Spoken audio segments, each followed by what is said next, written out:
Yang berikutnya di antara kunci rizki adalah tawakal dengan benar-benar menggantungkan hati kepada Ar-Razik, sang pemberi rizki.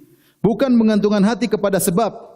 Benar kita bekerja, ya, kita berusaha, tapi kita harus menggantungkan hati kita yang beri rizki siapa? Allah. Ini hanyalah apa? Sebab. Kita kerja sama bos. Benar, bos yang kasih kita duit, tetapi kita yakin ini cuma sebab. Yang kasih rizki sesungguhnya siapa? Allah Subhanahu wa taala. Maka kita bersyukurnya kepada Allah, bukan kepada bos. Bos sekedar terima kasih, tapi hati sungguhnya kepada siapa? Kepada Allah Subhanahu wa taala. Saya tanya sama antum, kalau ada misalnya ada orang kasih hadiah sama antum, ya. Dia antarkan hadiah lewat supirnya.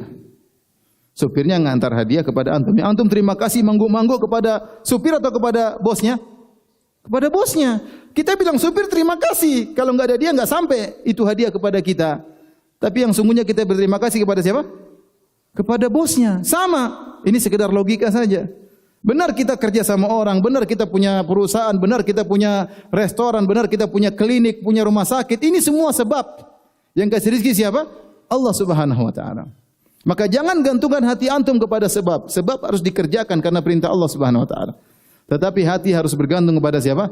Kepada Allah Subhanahu wa taala. Saya bacakan perkataan Ibnu Rajab Al-Hambali, ya. Beliau mengatakan tentang hadis yang masyhur, ya, yang dimasukkan juga dalam Arba'in Nawawiyah, kata dari Umar bin Khattab radhiyallahu anhu, Nabi sallallahu alaihi wasallam bersabda, "Lau annakum tatawakkaluna 'ala Allahi haqqa tawakkulih la razaqakum kama yarzuqut tayr taqdu khimasan wa taruhu bitana." Kata Nabi sallallahu alaihi wasallam, kalau seandainya kalian bertawakal kepada Allah dengan tawakal yang sesungguhnya, benar-benar bertawakal, hati benar-benar bergantung kepada Allah sambil melakukan sebab, maka Allah akan beri rizki kepada kalian sebagaimana Allah beri rizki kepada seekor burung. Dia pergi di pagi hari dalam kondisi perut kosong, balik dalam kondisi perut sudah kenyang. Ya, saya bacakan ini, hadis ini disyarah oleh Ibnu Rajab Al-Hambali. Tolong dengarkan, ya. Beliau berkata, "Wa hadzal hadits aslun fi tawakkul." Hadis ini adalah landasan dalam masalah tawakal. Wa annahu min a'zamil asbab allati yustajlabu biha rizqu, dan tawakal adalah termasuk sebab terbesar yang mendatangkan rezeki, ya. Kemudian beliau berkata, "Annan nasa innama yu'tauna min qillati tahqiqi tawakkul wa wuqufihim al asbabidh dhahirah bi qulubihim wa musakanatihim laha." Kata Imam Ibnu Rajab rahimahullah taala, kebanyakan orang-orang terkena musibah dari sisi sedikitnya tawakal mereka. Mereka tidak mewujudkan tawakal yang benar dalam hati mereka. Wa wuqufihim ma'al asbab adh-dhahirah, dan mereka benar-benar terfokus kepada sebab yang zahir, bi qulubihim, dengan hati mereka, dan tenangnya mereka kepada sebab tersebut. Mereka lupa kepada pembuat sebab, yaitu Allah Subhanahu wa taala. Ini yang sering mereka mendapatkan musibah di situ, ya, rizki sulit di situ. Kenapa? Hati mereka terfokus kepada sebab. Falidzalika yut'ibuna anfusahum fil asbab. Oleh karenanya mereka melelahkan diri mereka untuk urusan sebab. Wajtahiduna fiha ghayatal ijtihad, dan mereka bersungguh-sungguh dengan puncak kesungguhan. Wala ya'tihim illa ma qad qaddira lahum, dan tidak datang kepada mereka kecuali yang sudah ditakdirkan. Falau haqqaqut tawakkul, kalau seandainya mereka mewujudkan tawakal ala Allahi biqulubihim, dengan tawakal yang kuat dalam hati mereka kepada Allah, la saqa ilaihim arzaqahum ma'a adna sabab, maka Allah akan kasih rizki kepada mereka meskipun sebabnya sedikit. Contoh seperti Maryam waktu kelaparan akan melahirkan, Allah mengatakan wa huzzi ilaiki bi jid'in nakhlati tusaqit alaiki rutuban janiyya. Kata Allah, wahai Maryam, goyangkanlah pangkal korma, niscaya akan jatuh rutub dari pohon korma, ya. Sebab coba bayangkan Maryam kondisi sakit. Orang melahirkan punya tenaga atau tidak? Enggak punya tenaga. Sakit dalam kondisi haus, dalam kondisi lapar, kemudian kesakitan luar biasa, makhaf, dia mengalami kesakitan, anaknya sudah mau keluar, lapar, enggak ada makanan. Allah bisa saja turunkan korma tanpa harus ngapa-ngapain, tapi Allah ajarkan kepada Maryam untuk melakukan sebab. Kata Allah, wa huzzi ilaiki bijidhinah, goyangkanlah pangkal korma. Siapa bisa goyang pangkal korma? Jangankan orang mau melahirkan, kita saja laki-laki badan kuat, kalau goyang pangkal korma, bukan korma yang goyang, kita yang goyang. Bagaimana? Kalau mau goyang dari atas, dari bawah kita yang goyang. Apalagi wanita yang sudah mau melahirkan di puncak-puncak kelemahan. Tapi dia harus berusaha, meskipun sedikit, mungkin cuma dia elus-elus, tidak mampu dia goyangkan. Ya, tusaqit alaiki rutuban janiyah, maka Allah turunkan korma tersebut. Maka kata Ibnu Rajab Al-Hambali, kalau orang tawakalnya tinggi, sebabnya sedikit, tapi harus menempuh sebab, harus, bukan cuma diam nongkrong di rumah. Ya. Oleh karenanya Umar bin Khattab marah kepada orang, diriwayatkan Umar bin Khattab marah kepada sebagian orang yang nongkrong di masjid cuma berdoa saja. Umar menyuruh mereka untuk kerja. Laqad alimtum anna as-samaa la tumtiru dzahaban wala fiddah. Kalian ngapain di sini? Kerja sana. Kalian tahu memang rizki di langit, tapi langit tidak menurunkan hujan emas dan perak. Dicari. Harus ada usaha. Usaha disertai dengan tawakal yang tinggi. Usahanya sedikit, rizkinya banyak.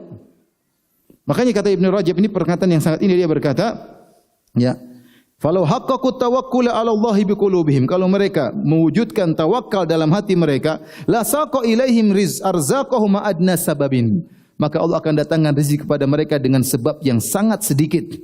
Kama yasuqu ila at-tayri arzaqaha, sebagaimana Allah berikan rezeki kepada burung-burung, bimujarradil ghudu war rawah, padahal mereka cuma terbang di pagi hari, pulang di sore hari. Wa huwa nau'un min at-talab, dan ini adalah bentuk usaha. Was-sa'yi lakinnahu sa'yun yasir, tapi dia usaha yang ringan.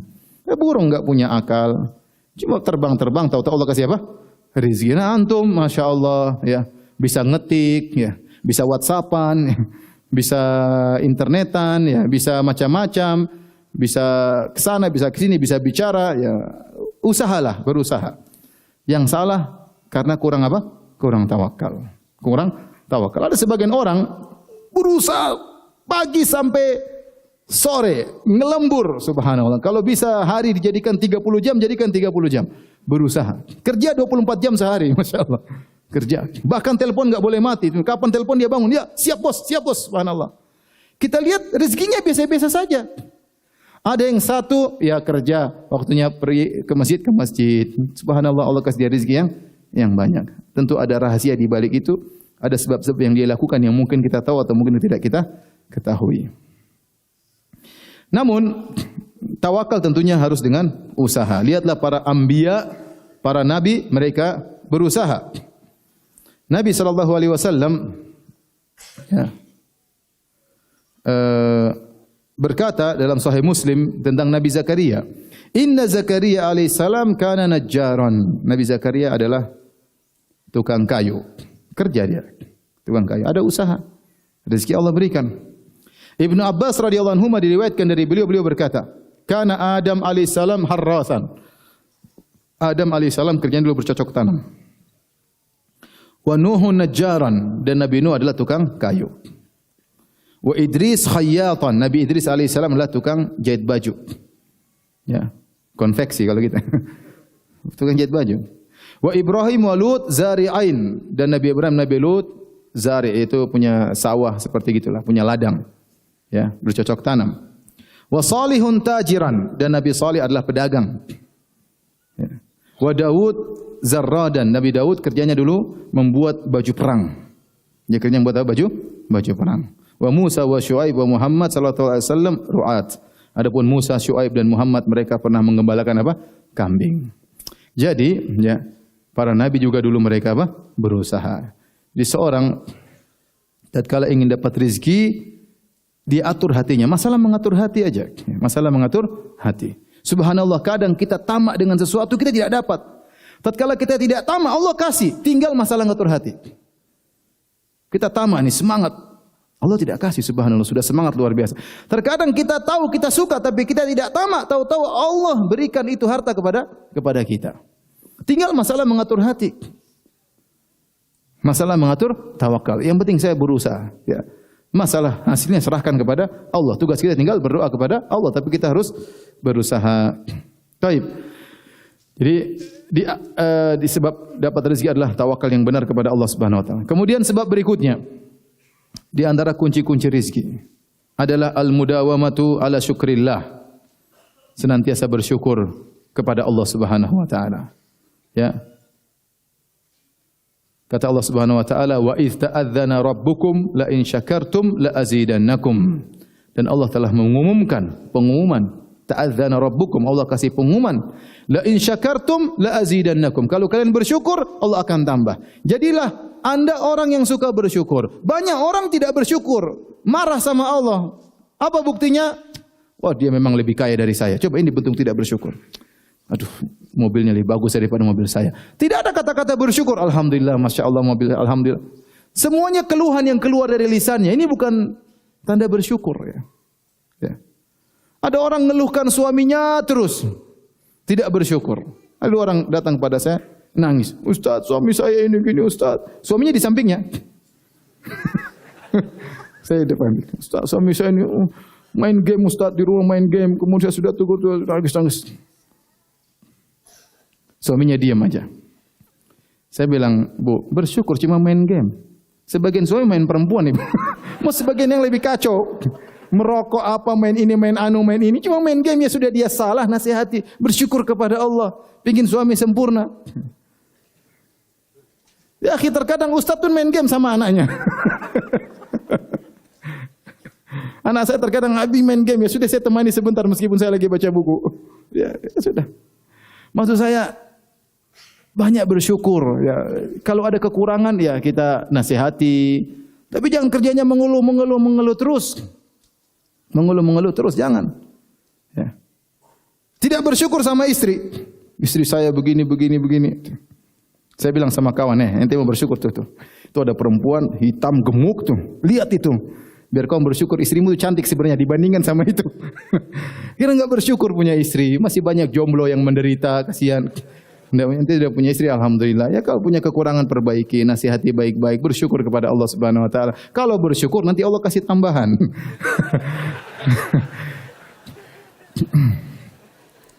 Oleh karenanya, ya, ini yang kadang-kadang kita tidak perhatikan. Kita kurang bersyukur. Maka seringlah untuk mengucapkan alhamdulillah. Dapat makan alhamdulillah, dapat minum alhamdulillah. Syukur yang ada, alhamdulillah.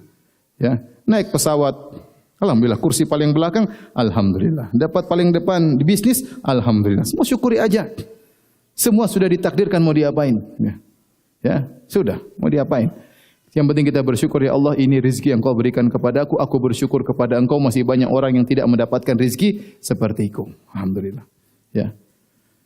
Kalau kita sering bersyukur kepada Allah, maka Allah akan tambah rezeki kepada kita. Terkadang ternyata kita sulit rezeki kita terpotong atau kita merasa berkurang, ya, tidak tambah-tambah, sebabnya karena kita tidak pandai bersyukur. Ajari istri juga, ajari anak-anak untuk pandai bersyukur. Istri kalau banyak nuntut, dinasihati, ya, dinasihati. Anak-anak juga banyak nuntut, dinasihati. Ajarkan keluarga kita sebagai keluarga yang pandai bersyukur. Kalau kita keluarga, suami, anak, istri semua pandai bersyukur, rezeki dimudahkan oleh Allah Subhanahu wa taala. Kemudian juga di antara sebab kunci-kunci rizki, ya, ini modalnya agak besar, tapi timbal baliknya lebih banyak, yaitu haji dan umrah. Haji dan umrah perlu modal, ya. Kata Nabi SAW, tabi'u bainal haji wal umrah, fa innahuma yanfiyani al-faqr wa dhunub kama yanfil kir khabatal hadid. Kata Nabi SAW, ikutkanlah, sertakanlah haji dengan umrah. Ikutkanlah umrah disertakan dengan haji. Maksudnya apa? Kata Nabi, habis haji umrah, habis umrah haji. Terus, selama ada rizki, demikian terus. Haji umrah, haji umrah, haji umrah. Modalnya besar.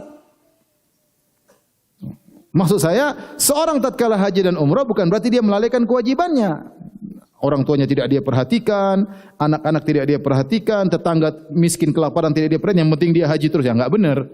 Maksud saya, antum tunaikan kewajiban antum. Orang tua antum sudah kasih, anak istri antum sudah kasih. Masih ada rizki, sisihkan waktu untuk haji, sisihkan waktu untuk umrah. Kenapa? Karena fungsi haji dan umrah bukan cuma untuk menghapuskan dosa, tapi juga untuk menghilangkan kefakiran. Jadi kalau seorang haji dan umrah continue, maka Allah akan menjaga ekonominya. Tidak dikasih musibah dengan kemiskinan. Kenapa? Karena Nabi yang mengatakan demikian. Fa innahuma yanfiyani al-faqr wadh-dhunub. Sungguhnya haji dan umrah itu menghilangkan kefakiran sebagaimana alat pandai besi menghilangkan karat besi. Taib. Di antara kunci-kunci rizki adalah sedekah, ya. Adalah sedekah. Kata Nabi SAW, "Ma naqasat shadaqatun min mal." Sedekah tidak akan mengurangi harta. Berkata Abdul Walid Al-Baji dari ulama Malikiyah, maksudnya sedekah menambah rezeki. Sedekah tidak akan mengurangi rezeki, tidak akan mengurangi harta, tapi menambah apa? Menambah harta. Dan ini butuh keyakinan. Butuh keyakinan. Tatkala kita bersedekah, ingat, dalam masalah apapun, kita beribadah, tujuan utama adalah akhirat. Tapi kita boleh mendompleng niat duniawi. Boleh, enggak ada masalah. Ya. Kalau murni untuk akhirat itu lebih baik. Tapi mendompleng niat duniawi, boleh. Selama niat akhirat yang mendominasi. Karena Nabi yang memotivasi, seperti Nabi mengatakan, ya tadi, barang siapa ingin rezekinya dilapangkan, sambung silaturahmi. Berarti kita boleh dong, silaturahmi niatnya dilapangkan rezekinya. Boleh. Nabi yang motivasi, berarti boleh. Tetapi niat akhirat harus tetap lebih apa? Utama. Niat meraih surga harus utama. Sama, Nabi mengatakan, "Mana qasat shadaqatun min mal." Sedekah tidak mengurangi harta. Maksudnya akan menambah harta. Bolehkah kita berniat sedekah untuk menambah harta? Boleh. Tapi itu niat domplengan. Yang paling utama niat apa? Akhirat. Itu saja. Tinggal kita menata hati. Jangan sampai kita semata-mata ingin ditambahkan rizki. Maka akhirnya kita cuma dapat tambahan rizki, pahala akhirat tidak ada. Selama pahala akhirat masih mendominasi, maka tidak mengapa kita domplengkan niat untuk menambah rizki. Ya, kita kasih bersedekah dan harus dipaksa untuk latihan bersedekah dari sedikit-sedikit. Kalau antum sadar diri antum pelit, mulailah sedikit-sedikit. 10.000, 10.000, nanti naik 20.000, naik lagi 30.000, bulan depan naik apa? 100.000, bulan depan naik 200.000, tahun depan naik 1 juta. Wih, mulai 1 juta sekarang. Dulu cuma puluhan ribu, sekarang mulai sedekah setiap bulan berapa? 1 juta. Subhanallah, Allah tambah rezeki. Semakin mantap lagi 5 juta tiap bulan. Makin mantap lagi 10 juta tiap bulan. Subhanallah, tahu-tahu 1 miliar tiap bulan. Masya Allah. Bayangkan aset antum di akhirat kayak apa? Yang antum makan, yang antum pakai cuma sedikit. Ya, biaya hidup antum berapa sih? Mobil, bensin, makan 1 piring, 2 piring pun tidak habis. Mau habis juga takut gemuk, ya cuma sedikit untuk makan. Terus dibuang ke toilet, ya. Sisanya harta banyak-banyak, ya. Rumah diliatin cuma gini, ya. Ada orang tidur di rumah kecil juga lebih ngorok daripada kita. Ya sudahlah. Terus sisa uang banyak ngapain? Ya, sedekah. Simpan aset di mana? Di akhirat. Ya. Kalau orang bersedekah, Allah mudahkan rizkinya. Kata Allah dalam hadis qudsi, "Ya bena Adam, anfik unfik alaik." Wahai anak Adam, berinfaklah, aku akan berinfak kepadamu. Ya.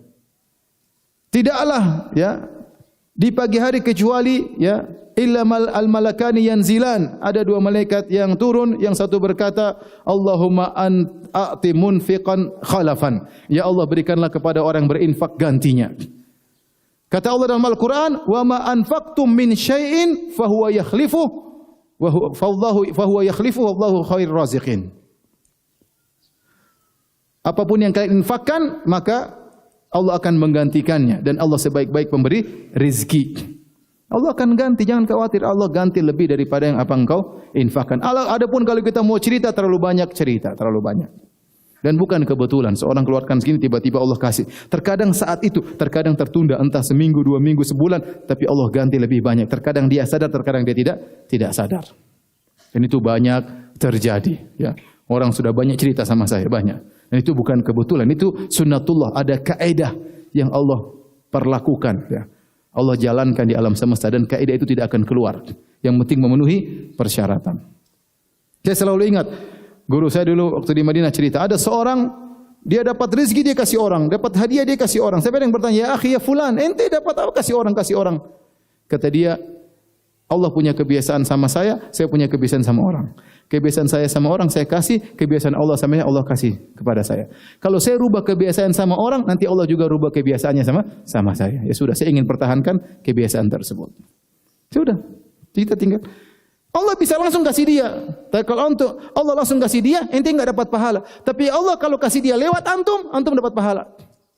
Allah bisa kasih anak yatim rizki, ente tidak urus dia pun Allah kasih.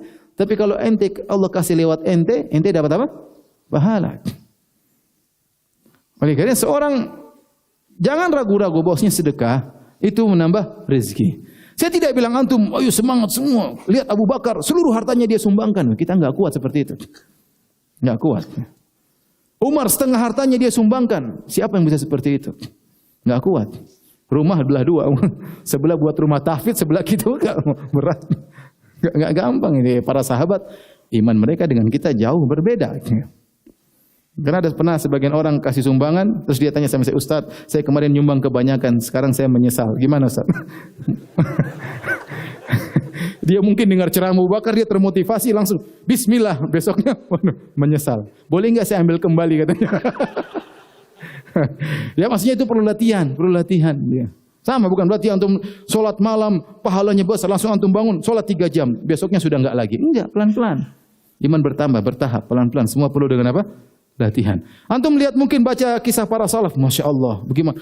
Ini mereka tidak begini secara otomatis, mereka latihan. Mereka mengalami tahapan-tahapan, pelan-pelan sampai iman mereka semakin tinggi sehingga mereka bisa melakukan hal yang di luar nalar kita. Nah, saya tidak menuntut antum seperti mereka karena saya pun tidak bisa. Tetapi kita berusaha meniru mereka, mencontohi mereka, tasyabuh dengan orang-orang soleh. Ya. Kalau kalian tidak bisa seperti mereka, fatashabbahu bihim. Bertasyabuhlah dengan mereka. Jadi ini ikhwan, jangan lupa sedekah dan jangan tunggu pujian orang lain. Jangan tunggu pujian orang lain. Antum kalau ada orang parkir, misalnya orang biasanya 2.000, antum kasihlah 4.000. Jangan tunggu dipanggil Pak Haji baru 10.000. Ustaz, kenapa 10.000? Aduh, enggak enak dipanggil Pak Haji masa cuma 2.000, 10.000. Ah, jangan, kita kasih karena Allah, bukan karena dipanggil Pak Haji atau Bu Haji, enggak. Kasih aja, enggak ada masalah. Kasih, niatnya karena Allah. Contoh di antara sedekah, membeli dagangan ikhwan atau akhwat tidak usah ditawar. Antum pandai tawar. 10.000 antum bisa tawar jadi 1.500. Antum mampu. Tapi antum tahu ikhwan ini kasihan cuma jual es krim masih ditawar lagi, musim dingin lagi enggak ada yang beli, ente tawar lagi. Sudahlah beli aja udah. Berapa? Enggak usah. Kembali terimalah biar dia merasa tidak terhina. Kembalinya kita ambil, tapi kita enggak usah apa? Tawar-tawar. Misalnya seperti itu. Misalnya. Jadi jangan lupa sedekah was shadaqatu burhan, kata Nabi sallallahu alaihi wasallam, sedekah adalah bukti keimanan kalian. Tapi di antaranya kunci rizki, tolong para jomblo perhatikan, ini paling penting. Adalah menikah, ya. Menikah. Menikah itu pintu rizki. Ya, akhi, coba saya bicara sama kawan-kawan lah yang sekarang mungkin berhasil. Dulu waktu sebelum menikah kayak apa badannya? Kurus, krempeng.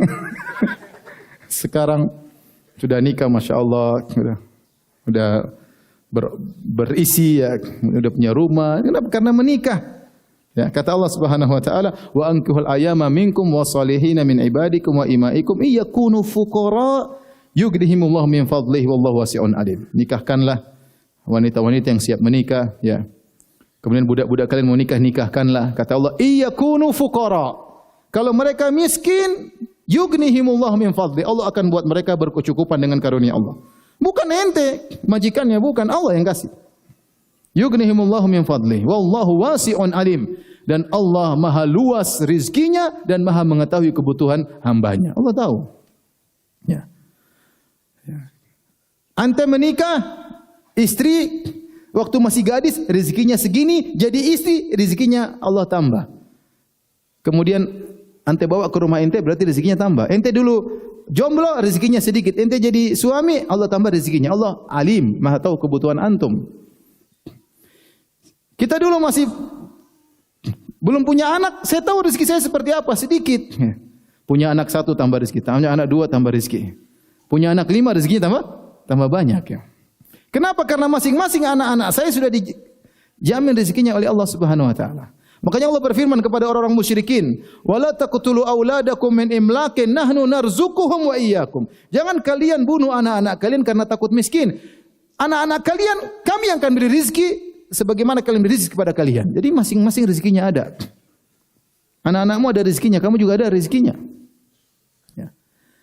Oleh karenanya menikah itu menambah rezeki. Ya. Makanya diriwayatkan dari Umar bin Khattab radhiyallahu taala anhu, ya. Beliau berkata, "Iltamisul ghina fil bah." Ya, carilah harta kekayaan dengan pernikahan. Bahkan beliau berkata juga diriwayatkan, "Ajibtu li rajulin la yatlubul ghina bil ba'ah." Aku heran dengan seorang lelaki yang tidak mencari kekayaan dengan pernikahan. Wallahu ta'ala yaqulu fi kitabih, padahal Allah terbelah berfirman dalam Al-Qur'an, "Iyakunu fuqara yughnihimullah min fadli." Kalau mereka berkekurangan, maka Allah akan berikan kecukupan dari karunia Allah. Jadi antum yang jomblo-jomblo yang sekarang menderita, sudah menderita batin dan menderita fisik, kalau ingin ekonominya berubah baik, menikah. Kelihatannya sulit, iya, tapi berusaha, bismillah. Antum-antum yang punya duit, kasih zakat sama mereka. Kalau mereka enggak punya duit, kasih zakat untuk mahar, untuk walimah. Walimah tidak harus gedung mewah. Walimah di rumah juga enggak ada masalah. Ya, enggak harus mewah-mewah. Ya kalau ada perempuan yang mau, alhamdulillah. Kalau enggak ada, bersabar. Tapi intinya menikah ya. Itu adalah sebab dapat rezeki. Kata Nabi SAW, "Salatatun haqqun 'ala Allahi aunuhum." 3 golongan yang Allah wajib untuk menolong mereka. Kata Allah mewajibkan dirinya sendiri. Di antaranya an-nakih yuridul afaf. Seorang yang untuk menjaga kehormatannya. Dia ingin menjaga pandangannya. Dia tidak ingin berzina. Dia tidak ingin melakukan onani. Dia ingin melampiaskan hasratnya pada hal yang halal. Dia nikah. Allah akan bantu dia. Allah akan wajib bagi Allah Subhanahu wa taala. Oleh karena seorang berusaha mencari rezeki dengan apa? Dengan menikah. Adapun hadis bahwasanya ada seorang datang kepada Nabi kemudian dinikah, miskin, kata Nabi nikah lagi. Tambah lagi istri 2, masih miskin lagi. Kata Nabi nikah lagi. Mantap hadis itu ya kalau sahih. Nikah lagi yang ketiga, masih miskin, kata Nabi nikah lagi. Nikah keempat baru dia kaya, Masya Allah. Hadis palsu ya akhi. Kalau itu hadis sahih, waduh bahaya. Ibu-ibu pada ketakutan ya. Kita masih miskin sayang, nikah lagi. 2 masih miskin, masih banyak utang, nikah lagi. Sampai 4, utang lunas. Kenapa? Yang istri keempat janda kaya raya.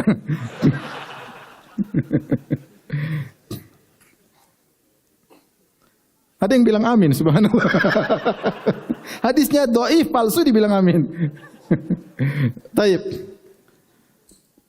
Yang berikutnya kunci rizki adalah menjauhkan diri dari penghilang keberkahan. Jadi penghilang keberkahan. Di antaranya adalah riba. Yamhaqullahu riba wa yurbis sadaqat. Allah menghilangkan keberkahan apa? Riba. Orang riba mungkin duitnya banyak tapi enggak berkah. Terkadang rizki dapat tapi bukan rizqan thayyiban. Bukan rizqan thayyiban, rizki bermasalah. Mungkin orang punya rumah, punya harta, tapi dia sakit-sakitan, anaknya nakal, istrinya selingkuh. Masalah. Ya. Kalau dia tidak dapat masalah di dunia, masalah di akhirat. Tapi kebanyakan di dunia sudah masalah sebelum di akhirat. Ya. Oleh karenanya jauhi hal tersebut. Contoh berdagang dengan banyak sumpah. Ya. Dalam hadis kata Nabi SAW, "Al-yaminul kadhibah manfaqatun lis-sil'ah mamhaqatun lil-kasbi." Sesungguhnya sumpah palsu itu atau sumpah dusta itu melariskan dagangan tapi menghilangkan keberkahan. Tak banyak orang jualan, oh ini demi Allah ini modalnya cuma sekian, dia bohong. Saya cuma untung sekian persen, demi Allah cuma sekian persen. Sumpah dia demi Allah diobral sampai demi Allah. Orang yang dengar percaya. Jual barang demi Allah, ini barang bagus ya. Cuma saya lagi butuh uang, kalau enggak saya enggak jual. Ini barang saya sayang sekali. Padahal mobil banyak rusaknya. Baru kena banjir tidak bilang-bilang ya. Dia sumpah-sumpah palsu, memang kata Nabi, benar, manfaqatun lisil'ah. Memelariskan barang dagangan, tapi menghilangkan apa? Keberkahan. Maka seorang jangan pikiran dia yang penting harta banyak, aset banyak. Enggak, yang kita ingin banyak dan berkah, itu yang kita inginkan. Bukan banyak tapi tidak berkah. Mending sedikit berkah daripada banyak tidak berkah. Kita dapat subhanallah sebagian orang dia tidak kaya-kaya banget, biasa aja.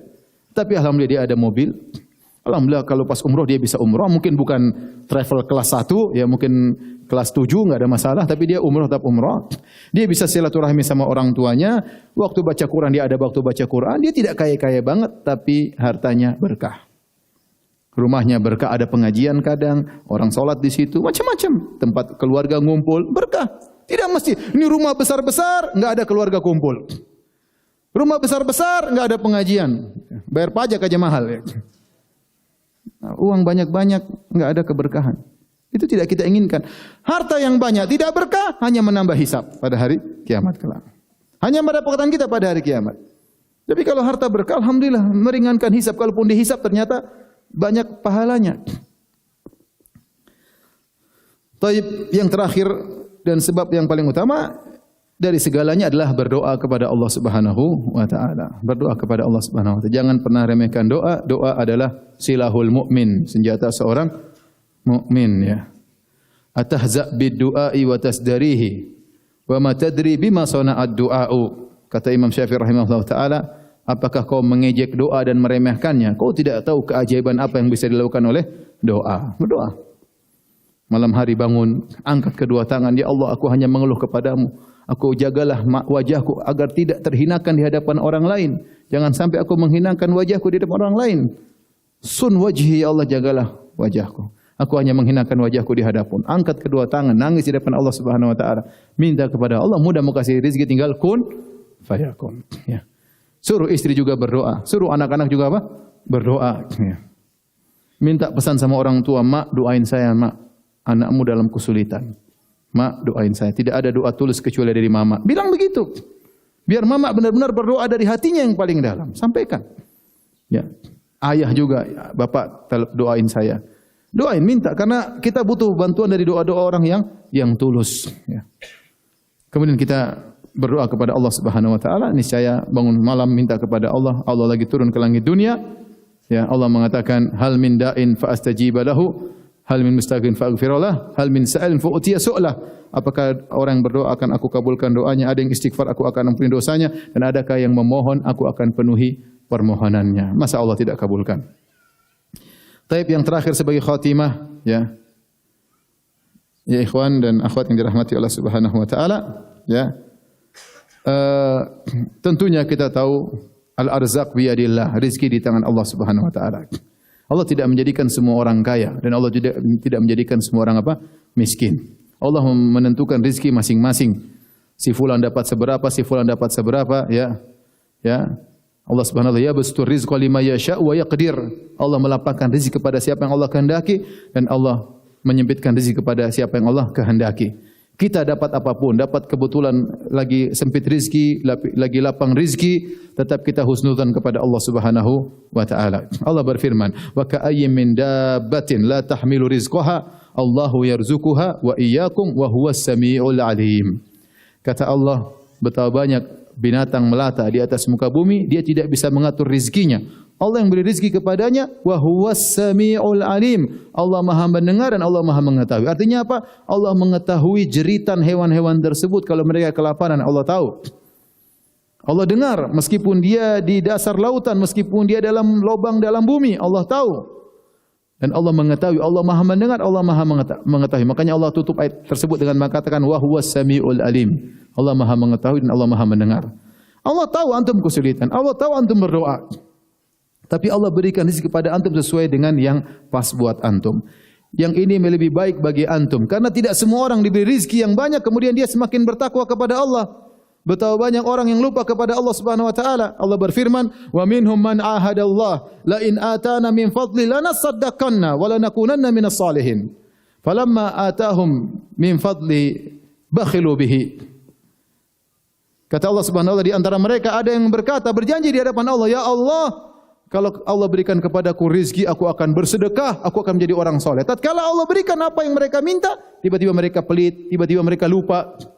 Betapa banyak orang nanti kalau saya punya rezeki lancar, saya mau hajikan ibu saya, mau umrohkan, ternyata begitu dikasih duit, lupa.